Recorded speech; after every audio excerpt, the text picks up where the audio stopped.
नमस्कार जी। आज फिर से हमारे साथ केशवी सिन्हा जी हैं और आज हम बात करेंगे राम मंदिर पर। काफ़ी दिनों बाद हम राम मंदिर पर चर्चा कर रहे हैं। वैसे हमने अभी तक एक भी टॉपिक में राम मंदिर का जिक्र नहीं किया था। आज हम बात करेंगे कि क्या जो चोरी हुई वो क्या सही है, और अभी तक जो जवाबदेही तय किसी की खास तौर पर नहीं हुई है ऑफिशियली, क्या वो सही है। तो सबसे पहले मैं आपका स्वागत करता हूँ केशव जी। उसके बाद हम चर्चा को आगे बढ़ाएंगे। यावर रामचंद्र की जय। जय श्री राम। अ, राइट। सिन्हा जी, अभी मौजूदा वक्त में राम मंदिर में चढ़ावा चोरी हुआ। कहीं पर बद्रीनाथ को लेकर भी खबरें आ रही हैं।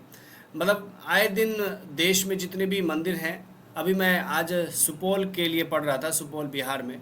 वहाँ पर एक महादेव मंदिर में चांदी की जो वो थी चोरी हो गई। तो उसे चोरों ने चुराया है, लेकिन फिर भी आस्था तो सबके पास है ना। अब हर जगह जो चढ़ावा है वो चोरी हो रहा है। तो इसको पहले आप किस तरीके से देखती हैं, as a citizen, as a भक्त भगवान के, उस वे में बात लें। ये आज आपको मैं एक पत्रकार के तौर पे नहीं, एक भक्त के तौर पे जी। जवाब देती हूँ, क्योंकि मैं खुद भी मर्यादा पुरुषोत्तम श्री राम को अपना इष्ट मानती हूँ। और ये जो मंदिरों में चढ़ावा दिया जाता है ना, ये किसी लालच से नहीं दिया जाता। ये हम कह सकते हैं मनुष्य जाति में, चाहे मंदिर हो, चाहे मस्जिद हो, चाहे गिरजाघर हो, चाहे गुरुद्वारा हो, मनुष्य जाति अगर बिना किसी स्वार्थ के, बिना किसी लालच के कहीं पे पैसे देती है, बिना ये उम्मीद के कि हमें क्या मिल जाएगा, तो वो मंदिर या मस्जिद, उनका जो रिलीजियस प्लेस है वही होता है। और जब वहां से ऐसी घटनाएं सामने आती है ना, तो ये सिर्फ पैसों की चोरी नहीं होती, ये धन वेल्थ की चोरी नहीं होती है, ये भक्ति पर चोट होती है, ये आस्था पर चोट होती है। इतना समझिए कि पहले ज़माने में क्या होता होगा मुझे नहीं पता, लेकिन उस चीज़ को और देखना पड़ेगा।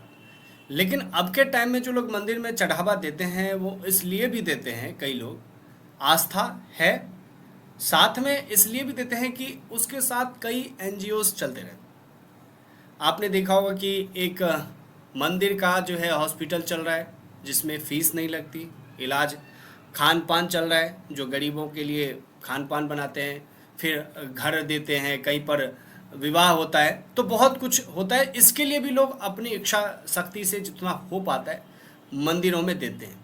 लेकिन राम मंदिर चढ़ावे में पता चला कि 200 करोड़ रुपए गबन कर लिए गए।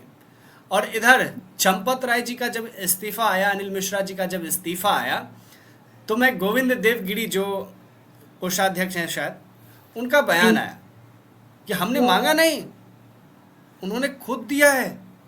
मतलब एहसान किया है इस्तीफा देकर। ऐसा मतलब बयान देकर कैसा आप महसूस करती हैं, और क्या लगता है कि अब आज के समय में जवाबदेही नाम की कोई चीज़ नहीं है। आज के समय में जवाबदेही नाम की चीज अगर नहीं भी है, तब भी सरकार को जवाबदेही देनी पड़ेगी। गोविंद गिरी जी महाराज को मैंने नहीं चुना था, गोविंद गिरी महाराज को, चंपत राय को देश की जनता ने, अयोध्या की जनता ने, राम भक्तों ने नहीं चुना था, ये सरकार ने चुना था, कैबिनेट ने चुना था, उत्तर प्रदेश के मंत्रिमंडल ने चुना था। तो उत्तर प्रदेश के उसी मंत्रिमंडल, उसी सरकार, उसी मुख्यमंत्री जी की ये जिम्मेदारी बनती है कि वो जवाब दे। और जब इस तरीके के कृत्यों से मैं खुद को छलित महसूस करती हूँ। जी बिल्कुल। और जब आप देखती हैं, कई बार क्या होता है कि जब गोविंद देवगिरी जो कोषाध्यक्ष हैं उनसे पूछा गया कि आप जिम्मेदारी लेने को तैयार हैं, तो उनका सीधे तौर पर ये कहना था कि भाई मैं सक्रिय नहीं था कुछ दिनों से इसमें, तो मैं क्यों इस्तीफा दूं। और साफ साफ जो है एक मीडिया चैनल को मतलब धमकाते हुए कहते हैं कि मैं क्यों इस्तीफा दूं। और अभी आप मौजूदा वक्त में देख भी रही हैं कि कैसे धर्मेंद्र प्रधान से अभी नीट का रिजल्ट आया। कई लोगों ने कहा कि उनके नीट के रिजल्ट में गड़बड़ी है, मतलब सही है ही नहीं, नंबर भी उसमें गलत आ रहे हैं। तो मतलब हर जगह, मंदिर से लेकर शिक्षा तक, मतलब आस्था से लेकर सिस्टम तक, हर जगह फेलियर है। लेकिन कोई जवाबदेही लेने को तैयार नहीं है। कोई मतलब हर कोई कह रहा है दावे के साथ कि मैं इस्तीफा क्यों दूं। भाई तुम्हारी जिम्मेदारी है, क्यों नहीं इस्तीफा दोगे। देखिए, जब देश में मंत्री इस्तीफा नहीं दे रहे हैं इतने बड़े बड़े कांडों के बाद, नीट का पेपर लीक हुआ, उसके ऊपर एजुकेशन मिनिस्टर को इस्तीफा नहीं दिया जा रहा है। बालासोर में जो इतना बड़ा ट्रेन हादसा हुआ था, उसके लिए हमने रेल मंत्री को जिम्मेदार नहीं ठहराया। जब अहमदाबाद में प्लेन गिरा तो अभी नागरिक उड्डयन मंत्री को हमने जिम्मेदार नहीं ठहराया। तो ये तो एक रिलीजियस मैटर है। गोविंद गिरी जी का अब इस्तीफा तो छोटी बात हो जाएगी आप अगर गोविंद आप अपने आप इस्तीफों की बात गोविंद करें। देवगिरी की देवगिरी जो है उनका रोल आप समझिए कि वो उनका जो रोल था वो ये था कि फाइनेंस फाइनेंस उनके उनके वो अंडर में ट्रेजरी। था, कोषाध्यक्ष शायद वो थे। जी और ट्रेजरी। अब समझिए कि जिसके हाथों में फाइनेंस है, कि वही सब कुछ देख रहा है और वही जिम्मेदारी ना ले, बल्कि वो इंटरव्यू में ये कहे कि चंपत राय जी इस्तीफा ना देते तो सही था, अनिल मिश्रा जी इस्तीफा नहीं ना देते तो सही था, तो ये तो वो वाली बात होगी ना कि चोर चोर मुसरे भाई। इसके ऊपर मैं गोविंद गिरी को नहीं सवाल करूंगी। मैं एक भक्त होने के नाते, एक भारत की नागरिक होने के नाते कहती हूँ कि मैंने अपना वोट देकर के गोविंद गिरी को नहीं चुना था। मैंने अपना वोट देकर के योगी आदित्यनाथ को, भाजपा की सरकार को, नरेंद्र मोदी जी को, भाजपा की केंद्र की सरकार को चुना था। और उन लोगों ने गोविंद गिरी महाराज को चुना है, उन लोगों ने चंपत राय को चुना है। तो मैं उनसे सवाल करती हूँ कि आखिर जो पैसे मैंने अपनी भक्ति से दान किए थे, मैंने ये सोच के दान किए थे कि मेरे धर्म का प्रचार होगा, मेरे धर्म के लिए, मेरे इष्ट के लिए कुछ अच्छा होगा, उनके लिए मंदिर बनेंगे, और उस तरीके का पैसा आखिर उन्होंने चोरी करके किस चीजों में लगाया होगा? आखिर इसकी जिम्मेदारी कैसे ये सरकार नहीं लेती है?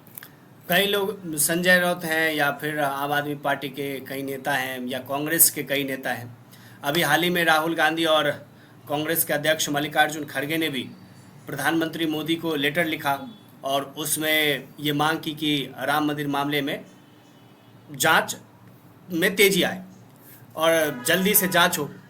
लेकिन आप यूँ समझिए कि जिस तरीके से गोविंद देवगिरी, मैं इसलिए बार बार दो गोविंद देवगिरी का क्योंकि उनका एक रोल था। और एक चीज़ और मैं इसमें जोड़ना चाहता हूँ, उन्होंने कहा कि 200 करोड़ की चोरी नहीं हुई, चोरी 3 करोड़ की हुई है, 3 या 4 करोड़ का मतलब जो एक नंबर है। शुरू हुआ था उस टाइम पे, ये 80 लाख से मुद्दा शुरू हुआ था। नहीं, मैं ये कहता हूँ कि चोरी कितने की हुई नहीं हुई है तो 80 लाख की हुई, चाहे 8 लाख की, चाहे 80 हजार की चोरी मैं हुई है। चोरी मानता हूँ कुछ, 50 पैसे की चोरी हुई। और ये जब चोरी तुम मान रहे हो कि भाई 50 पैसे की चोरी हुई, तो फिर जवाबदिही क्यों नहीं बनेगी तुम्हारी? पैसे नहीं बने। आप कोषाध्यक्ष हैं, आपके अंडर में पूरा ट्रेजर है। इस बात का क्या मतलब है कि मैं कुछ दिनों से सक्रिय नहीं था? वो आपकी गलती है, आप सक्रिय नहीं थे। आप एक चीज़ जानती हैं, जब पीसी किया गया ट्रस्ट के द्वारा, तो जितने भी आरोप लगे कि हार नहीं था या वो एक सोने की जो भी पुस्तक है रामायण की, वो सब चीज़ें नहीं थी, और उसके बाद पीसी के दौरान ये सब चीज़ें दिखाई गई और कहा गया कि देखिए आप जो आरोप लगा रहे थे कि ये सब चीज़ें नहीं हैं, वो सब चीज़ें अब आपके सामने प्रस्तुत किया जा रहा है। लेकिन कई लोगों ने ये सवाल उठाया कि भाई 1 महीने कैसे लग गए। सबने कहा कि हो सकता है कि 1 महीने में सभी को मनाया गया हो कि भैया दे दो प्लीज़, मैं आपसे रिक्वेस्ट कर रहा हूँ, सरकार डोल जाएगी तो फिर तुम्हारा क्या होगा। तो ये भी तो हो सकता है ना। समझिए कि 1 महीने लगे आरोप, यदि मेरे पे आरोप लगेगा और मेरी जो श्रद्धा रहेगी भगवान के प्रति और मैं चोर नहीं रहूँगा, तो क्या है, मैं कल को ये दिखा दूंगा ऐसे कि ये लो देखो ये सामान है। अगर चोरी नहीं करी होगी तब ना, चोर की दाढ़ी में तिनका, वही चीज हुई है। और राम, और आपने, चलिए इतना बड़ा कांड हो गया है, उसके बाद जांच का जो स्पीड जा रहा है, वो तो मैं सराहनीय बोलूंगी कि बहुत ही अच्छी सरकार जांच कर रही है, एकदम बहुत अच्छी जांच हुई है। और उसके भी बाद जो प्रिकॉशन स्टेप्स लिए गए हैं, मैं उसकी बहुत ज्यादा सराहना करूंगी कि प्रिकॉशन स्टेप में हो गया है कि पुजारी बिना जेब का कुर्ता पहने, ये प्रिकॉशन स्टेप आए हैं। वही मैं चीज़ कह रहा था। आप सोचे कि किस तरीके से यहाँ पर धांधली की जा रही है। आखिरी प्रश्न यही है कि क्या लगता है कि 2000, वैसे ये ऐसा टॉपिक है, इस पर यदि 400 घंटे भी बातचीत की जाए तो वो कम पड़ जाएगा, हम अगले दिन भी बातचीत करेंगे। आप क्या लगता है कि 2027 में जो अभी चुनाव आएगा, इधर उद्धव ठाकरे ने राम रक्षा आंदोलन की शुरुआत कर दी है, इधर अखिलेश यादव पीडीए में भी जोड़ रहे हैं, तो आप किस तरीके से देखती हैं कि क्या सॉफ्ट हिंदुत्व की तरफ विपक्ष जा रहा है और क्या लगता है कि इससे भारी नुकसान योगी जी को जो हिंदुत्व की छवि है उस पर लगने जा रहा है? होगा। देखिए दीपक, ये पहला बार नहीं हुआ है जब राम मंदिर में इस तरीके से सवाल उठे हैं। जब राम मंदिर के मुख्य पुजारी ने गर्भगृह में पानी गिर रहा है, आपने ठीक से नहीं जी। कंस्ट्रक्शंस करवाया, उस टाइम पे भी सवाल उठे थे। जब प्राण प्रतिष्ठा हुई थी तब भी सवाल उठे थे कि हिंदू धर्म में बिना शिखर के किसी मंदिर में प्राण प्रतिष्ठा नहीं हो सकती। हमारे आप शंकराचार्य स्वामी अभिमुक्तेश्वर 2024 के चुनाव के कारण जल्दी-जल्दी में प्राण प्रतिष्ठा करवा दी गई। जब नरेंद्र मोदी जी ने प्राण प्रतिष्ठा की थी तब भी सवाल उठा था कि जब वहाँ पे इतने सारे संत मौजूद थे, रामभद्राचार्य मौजूद थे, तो नरेंद्र मोदी ने कैसे किया? राष्ट्रपति जी क्यों नहीं उसमें इनवाइटेड थे? तो ये कोई पहला मुद्दा नहीं है। और यदि हमारे विपक्ष चाहे तो इस मुद्दे को बहुत बड़ा बनाया जा सकता है, क्योंकि उत्तर प्रदेश के आगामी चुनाव ज्यादा दूर नहीं है। ये और तो मैं बिल्कुल चाहूंगी कि ये मुद्दा उठे, क्योंकि more than a journalist, more than a citizen, मैं एक भक्त होने के नाते, एक हिंदू होने के नाते सरकार से, आपके मंच से ये दरख्वास्त करती हूँ कि इस जांच को आगे बढ़ाएं और जितने भी लोग दोषी हैं उन्हें कड़ी से कड़ी सजा